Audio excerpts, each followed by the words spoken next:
À Djibouti, la couverture vaccinale contre le variant Delta a atteint le seuil de 30% de la population. Selon le ministère djiboutien de la Santé, plus de 30 000 personnes ont déjà reçu le vaccin, soit le tiers des habitants de Djibouti, estimé à environ 1 million d'habitants. En lançant sa campagne de vaccination le 15 mars 2021, Djibouti s'était fixé l'objectif d'atteindre en 2 mois seulement une immunisation collective de 70%. Aussi, même si les autorités sanitaires saluent cette nouvelle étape franchie dans l'immunisation collective, elle déplore la faible progression de la courbe vaccinale.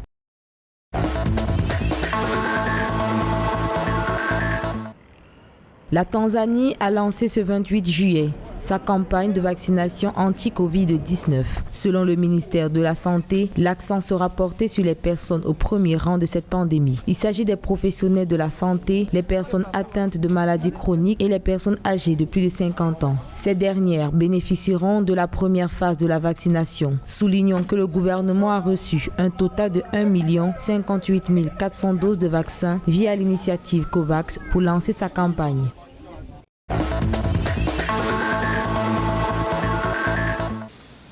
Avec plus de 9 600 décès, le gouvernement marocain a décidé de prolonger d'1 mois l'état d'urgence sanitaire imposé dans le cadre des mesures de lutte contre la pandémie de coronavirus. Initialement prévu pour le 10 août, l'état d'urgence ira jusqu'au 10 septembre 2021. En rappel, la campagne de vaccination marocaine affiche une accélération sans précédent avec des records quotidiens qui dépassent les 500 000 doses administrées.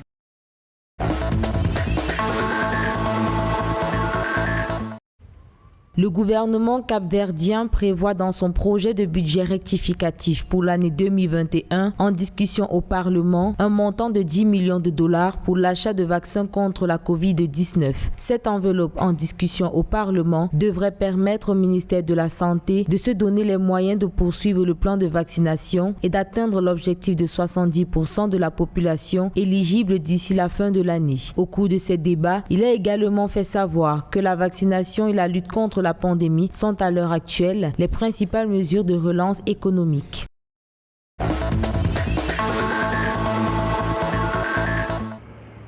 En République du Congo, la recrudescence des cas de Covid-19 a amené les autorités à durcir les mesures sanitaires. L'objectif, enrayer pour mieux contrer la propagation du variant Delta. Ainsi, les mesures édictées auparavant sont reprises, notamment la fermeture des frontières avec Kinshasa, l'interdiction des vols Air France et ASKI faisant escale à Kinshasa. Par ailleurs, au vu de la situation épidémiologique au sein de la communauté économique des États de l'Afrique centrale, où le Congo-Brazzaville se classe au 4e rang en termes de couverture vaccinale, ce pays veut mettre des bouchées doubles pour espérer atteindre un taux de couverture de 30% à la fin de l'année.